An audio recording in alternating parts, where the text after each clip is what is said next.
La redevance audiovisuelle doit être payée à la RTNC. Le ministre de la Communication et des Médias a réuni les responsables des entreprises de télédistribution pour leur exposer cette obligation.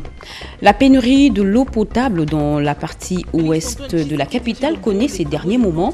Les travaux de construction de l'usine de traitement de Binza Ozone touchent à leur fin. Le ministre des Ressources hydrauliques a visité le chantier. Et puis, un invité dans ce journal, il s'agit du conseiller principal du chef de l'État et coordonnateur adjoint de la coordination pour le changement des mentalités, M. Jacques Kambala Chilombo. Bonsoir, M. Jacques. Bonsoir. Avec lui, nous allons parler du lancement de la campagne de sensibilisation au civisme fiscal et la gestion responsable des deniers publics. M. Jacques, nous sommes à vous à tout à l'heure. Merci beaucoup. Mesdames et messieurs, bonsoir et merci d'avoir choisi la RTNC pour vous informer. Si vous fréquentez le saut de mouton des Bonhommes, vous avez sûrement constaté ou vécu cet accident qui a eu lieu ce matin. À 6 heures, un camion remorque est entré en collision avec un véhicule de transport en commun de marque Mercedes 207. Heureusement, aucune perte en vie humaine n'a été déplorée, mais les dégâts matériels considérables, notamment la destruction d'une partie de saut de mouton nouvellement construit. On fait le point avec Edith Chala. Peu après 7 heures ce matin, sur le boulevard Lumumba, justement au pied du saut de mouton des Bonhommes, un véhicule remorque venant de Limete avec une énorme charge du ciment a perdu ses freins. Voulant trouver un obstacle, le chauffeur s'est rabattu sur les séparateurs du saut de mouton. Spectacle, tous les séparateurs est complètement rasé. Fort heureusement, pas de perte en vie humaine. Dans sa course, le camion a coincé un 207 et s'est retrouvé dans une position perpendiculaire aux bandes du boulevard qui mène à l'aéroport de Ndjili. Conséquence, une file de véhicules tapit le boulevard, embouteillage indescriptible et la population de la Tchangou forcée à battre le pavé pour rejoindre les milieux de travail. La police spéciale de roulage est accourue sur les lieux et s'affaire à rétablir la circulation bouchée par cet accident. La cause de l'accident pose une question cruciale, celle de l'état mécanique des véhicules en circulation sur les artères de Kinshasa, quand on sait qu'il y a 4 jours, 3 vies humaines ont été fauchées vers Triangle à Mongafula à cause des freins défectueux de notre véhicule Ben. Et jusqu'au moment où nous vous proposons ce reportage, le camion remorque est toujours sur le lieu et l'embouteillage bat son plein comme vous pouvez l'imaginer. Le baromètre économique de la République démocratique du Congo est passé au peigne fin comme toutes les 2 semaines à la primature. Le comité de conjoncture économique sous la houlette du Premier ministre Jean-Michel Sama-Lukonde a analysé la situation économique, socio-économique sur l'ensemble du territoire national. Les détails avec Patit Ndouangou, Marcel Moubenga et bienvenue au Salah. La baisse des prix des produits surgelés telle qu'évolue par le gouvernement, le Premier ministre Jean-Michel Sama-Lukonde Kyenge a instruit à la réunion des conjonctures économiques pour que les dispositions soient prises afin d'inonder les marchés dans un bref délai. Le Premier ministre a donné les instructions pour que d'ici 4 à 6 semaines, le marché soit inondé. À cet effet, le ministre de l'économie a été instruit de prendre des dispositions de manière à permettre également l'accès aux importateurs nationaux, à ouvrir le marché aux importateurs, de manière à ce que les prix soient abordables d'ici la fin de l'année. Ce comité a également évoqué la question des finalisations des projets d'investissement du gouvernement dans 145 territoires de la République démocratique du Congo. Le ministre des Finances a été instruit de disponibiliser les fonds auprès des opérateurs qui doivent commencer les travaux d'abord dans le Kwango et le Congo central et avant d'être généralisés dans les jours à venir sur le reste du territoire. Il a été également fait état de la question de la fraude minière. Le Premier ministre a promis que le vice-ministre des Mines va rencontrer les 2 gouverneurs militaires de manière à prendre des dispositions pour mettre fin à la fraude dans ces régions. Du reste, la situation économique est globalement stable avec une bonne évolution des recettes et une maîtrise des dépenses. Conclusion de cette réunion du comité de conjoncture économique de ce jeudi 9 septembre 2021 à la primature. Tous les agents de l'administration publique doivent bénéficier des mêmes avantages. Pas de disparité entre agents publics des provinces et ceux de la capitale. Ces propos sont du vice-premier ministre en charge de la fonction publique, Jean-Pierre Liaou, lors de son séjour au Sud Kivu. Il a par la suite remis les cartes des membres de la SENSAP aux agents de cette province. Nadine Kilochou nous en parle. Après avoir rempli toutes les formalités d'usage, Madame Bikalira Baziboué, voilà, Marie Consola, voilà. Les agents publics de l'État de la province du Sud Kivu sont tout heureux de recevoir la carte de membre de la SENSAP de main du vice-premier ministre, ministre de la fonction publique Jean-Pierre Liaou. Conférant avec les chefs de division de la province du Sud Kivu, Jean-Pierre Liaou a reçu les mémorandums des différentes structures et donné des orientations pour le bon fonctionnement de l'administration publique. Chaque fois quand il y a des régularisations, des mécanisations, Kinshasa. Je veux casser ces disparités-là pour mettre les agents dans le même pied d'égalité. Ces injustices doivent être balayées. Pour le VPM, l'administration centrale et provinciale doit fonctionner au même diapason. Fini donc les disparités. Les chefs de division de la province du Sud Kivu ont témoigné leur satisfaction d'avoir reçu les directives du vice-premier ministre Jean-Pierre Liaou. C'est un ministre qui se soucie de la situation de son personnel. Il s'est donné la peine de venir jusqu'à Bukavu, palper du doigt la situation des agents de l'administration publique. Depuis son avènement à la tête de la fonction publique, Jean-Pierre Liaou a donné un nouvel élan à l'administration publique pour l'amélioration des conditions de vie et de travail des agents publics de l'État. Les entreprises de télédistribution vont davantage se mobiliser pour percevoir la redevance audiovisuelle de la radio-télévision nationale congolaise. Le ministre de la Communication et des Médias, Patrick Mouyaya, les a sensibilisés au cours d'une réunion. Jessica Bassélé pour les détails.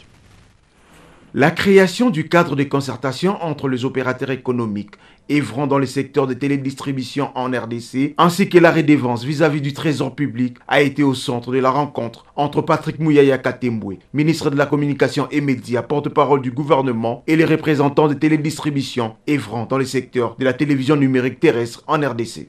Il s'est agi premièrement de voir les redevances que les opérateurs de télédistribution doivent vis-à-vis du Trésor public et qui cadre avec ce secteur des médias.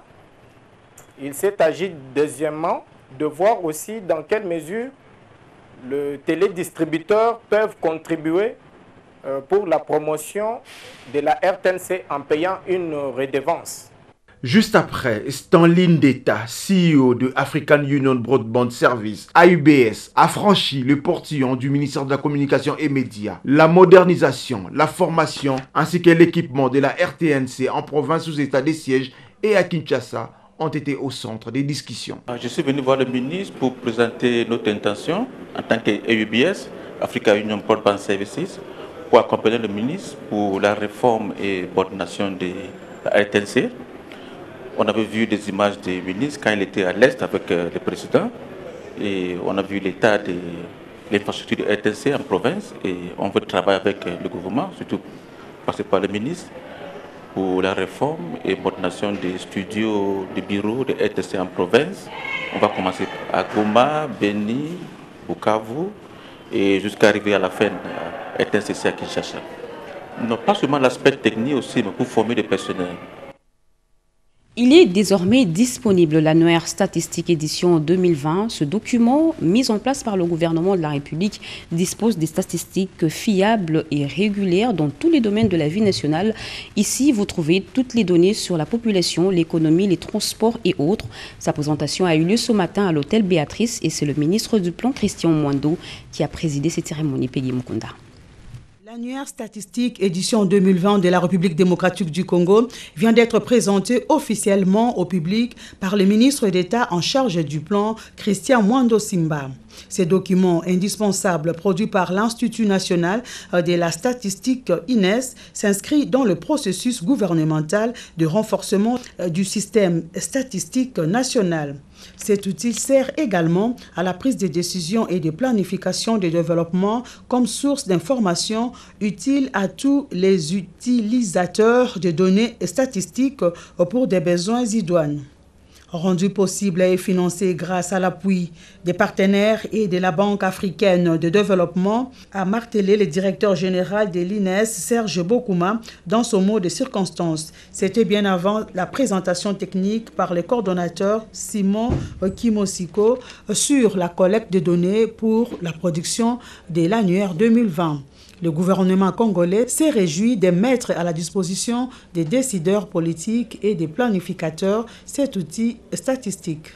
Cette cérémonie est aussi pour moi l'occasion de rappeler la cohérence entre la production régulière des statistiques fiables et l'engagement du président de la République, chef de l'État, de rationaliser davantage le système de gestion de la République.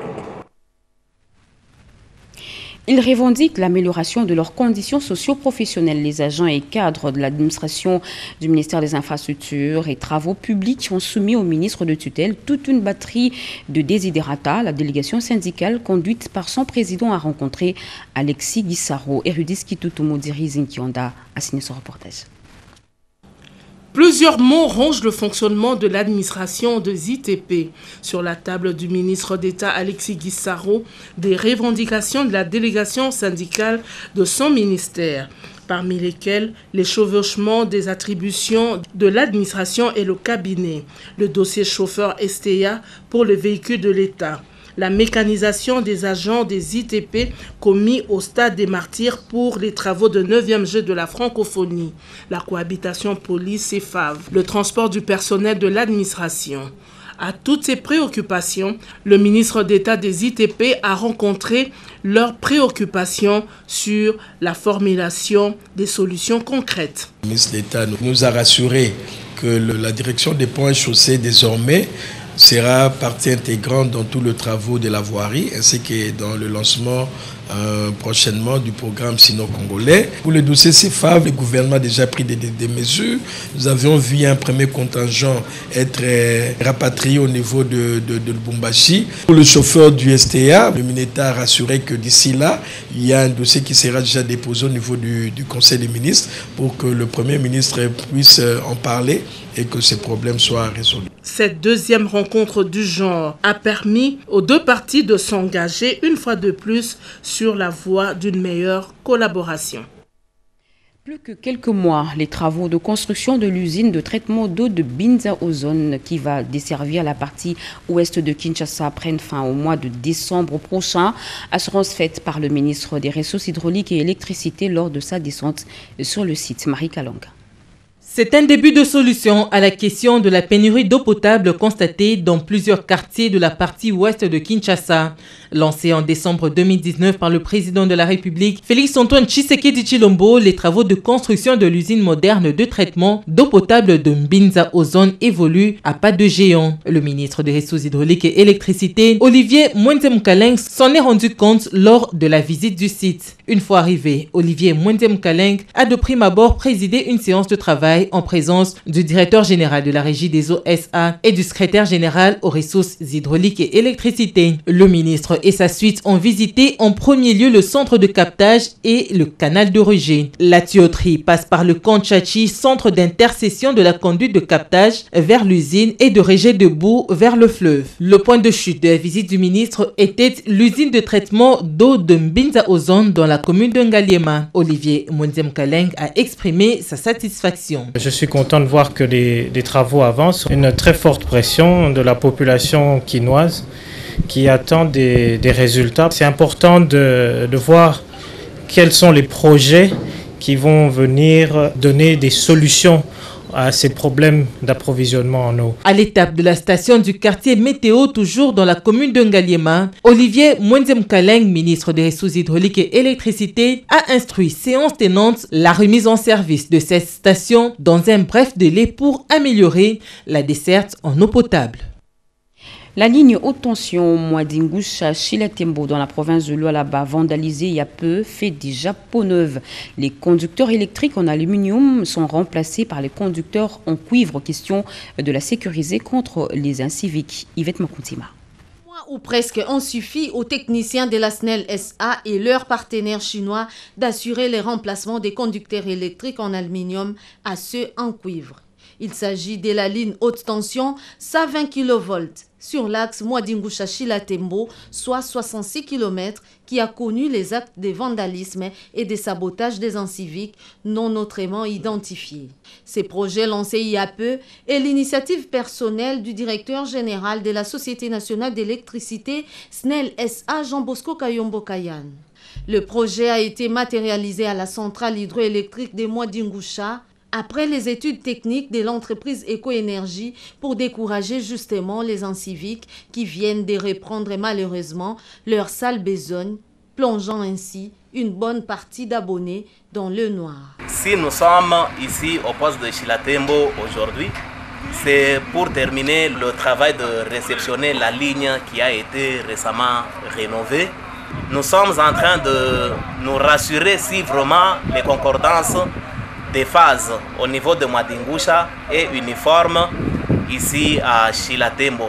Nous allons continuer avec le tronçon Mwadingusha jusqu'à Poni et enfin nous ferons le tronçon Mwadingusha jusqu'à Likasi avant maintenant de commencer la partie de Likasi jusqu'à Lubumbashi. La ligne haute tension 120 kV Mwadingusha-Chilatembo est aujourd'hui remise en service à la grande satisfaction de la population. Les ports privés étranglent la SCTP. Ceux qui sont dans le parage du port de Matadi contraignent cette entreprise publique à une mort certaine avec d'importants dégâts sur son personnel pléthore. Les agents et cadres de cette entreprise appellent à une intervention de la ministre d'État, ministre en charge du portefeuille, Adel Kainda. Angèle Mabiala nous en parle. La société commerciale de transport et de port avait jadis le monopole de port en République démocratique du Congo. De nos jours, le port privé qui pullule crée un manque à gagner. Tous les clients ont résilié les contrats avec cette entreprise publique. Sosimex, le seul partenaire qui tenait jusqu'à peu, n'a plus son mal en patience. Il se plaint du retard dans la livraison de ses marchandises. Les procès se tiennent dans des cours et tribunaux. La SCTP ne sait plus à quel sens se vouer. Dans l'histoire, l'évacuation de marchandises a toujours été réalisée par les chemins de fer, ce qui fait que ça ne pose pas de problème. Aujourd'hui, ce sont les camions qui évacuent peut-être 95% des importations et cela pose un sérieux problème et c'est pour cela qu'on sera autour d'une table pour discuter et négocier. Adel Kainda Maïna, ministre d'État en charge du portefeuille, apaise les esprits. La SCTP a des dépôts presque partout. C'est un atout majeur que vous devez beaucoup plus mettre en compte. J'encourage que cette commission continue à travailler dans la sérénité pour que nous puissions aboutir à de bonnes conclusions. La société commerciale de transport et de port qui n'a plus connu des grèves depuis 4 mois remercie le numéro 1 du portefeuille qui ne cesse de jouer aux sapeurs-pompiers. Des images insoutenables mettant en scène des ébats sexuels des élèves du collège Saint-Georges. Eh bien, la communauté a condamné l'acte et la ministre du Genre, Famille, Enfants, Gisèle Ndaya, qui a dans ses attributions, la famille monte également au créneau pour condamner cette pratique. Suivez. Mesdames et messieurs, en ma qualité de ministre du Genre, Famille et Enfants, je suis avec attention la question de la diffusion depuis quelque temps sur les réseaux sociaux des images vidéo montrant des élèves en uniforme en plein ébat sexuel. Mon ministère condamne cet acte qui relève d'une bassesse intolérable. J'interpelle chacun des intervenants dans la protection et la promotion des droits de l'enfant sur la responsabilité qui nous incombe sur l'encadrement des enfants. J'exige des enquêtes judiciaires pour établir la lumière sur cette délinquance juvénile. Je rappelle à l'opinion congolaise qu'il est des devoirs des adultes de protéger les enfants. De même, il est de l'intérêt supérieur des enfants en ce que le droit des enfants quant à leur scolarité et leur réputation soient protégés dans toute réaction ou décision à prendre.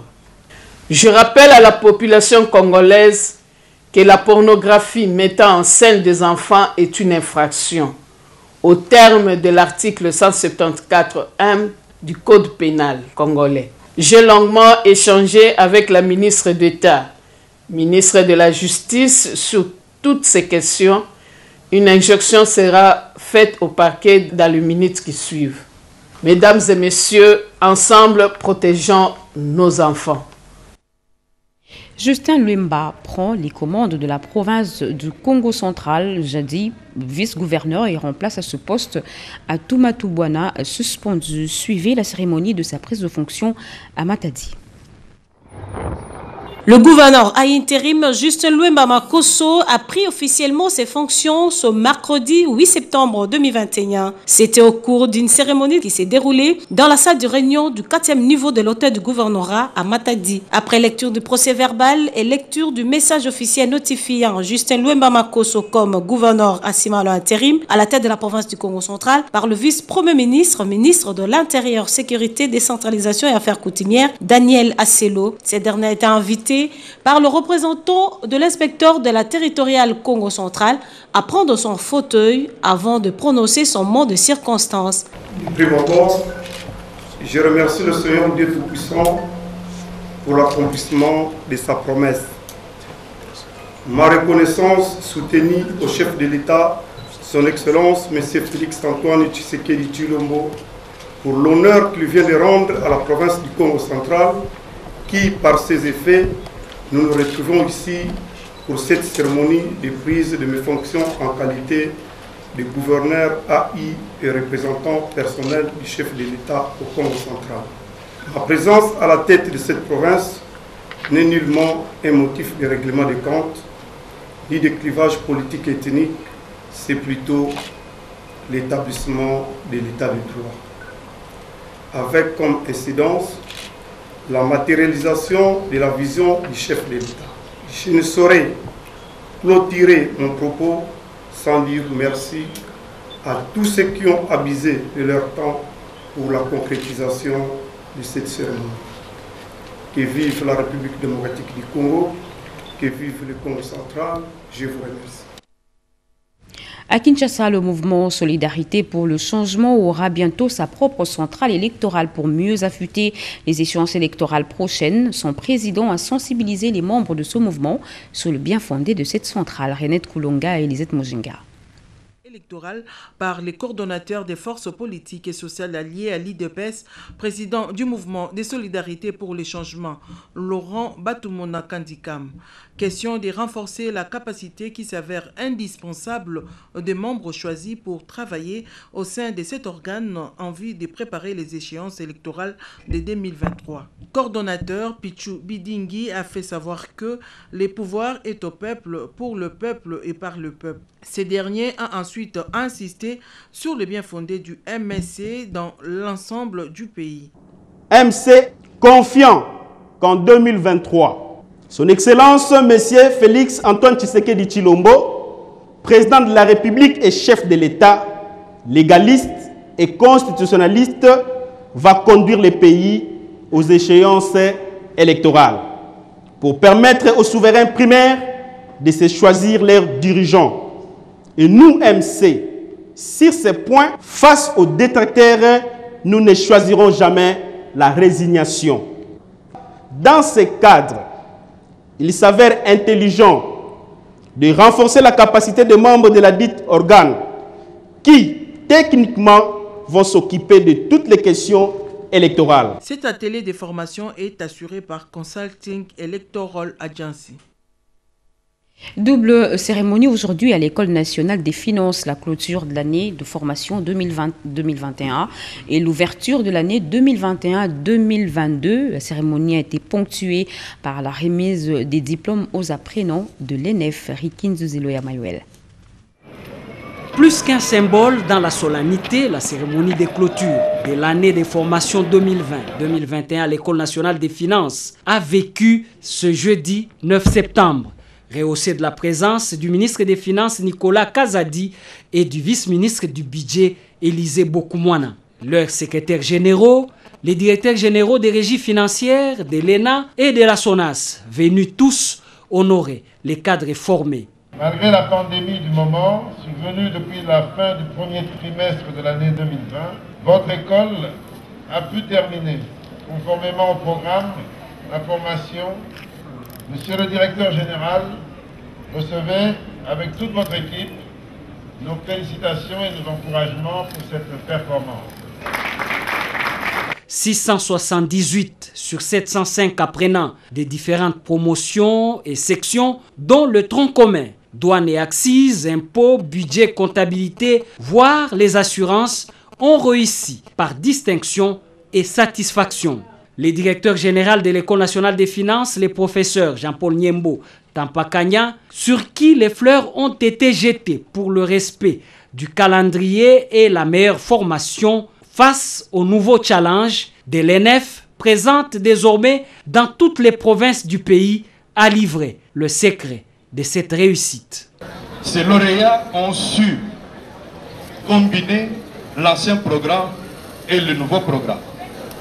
C'est pourquoi je peux vous rassurer, Excellence, Monsieur le Ministre, qu'ils sont à même de relever les défis qu'ils peuvent rencontrer dans la vie professionnelle. Après la proclamation des résultats, il a été ouverte par la même occasion l'année de formation 2021-2022 à l'École nationale des finances. Nous vous l'avions dit à l'entame de ce journal, nous recevions pour vous Monsieur Jacques Kambala Chilombo. Il est conseiller principal du chef de l'État, coordonnateur adjoint de la coordination pour le changement de mentalité. Encore une fois, bonsoir Monsieur le coordonnateur. Bonsoir. Le changement, enfin le lancement de la campagne de sensibilisation au civisme fiscal et à la gestion responsable de deniers publics, vous allez le lancer bientôt. En quoi cela consiste et ça sera fait quand?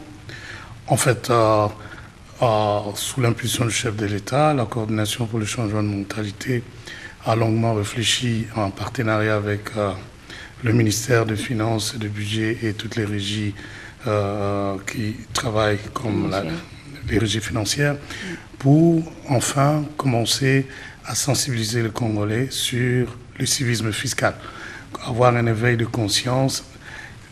Tout ce qu'on voudrait que l'État fasse pour la population passerait, entre autres, par le respect de notre devoir de payer nos impôts, nos taxes et redevances qui sont dues à l'État.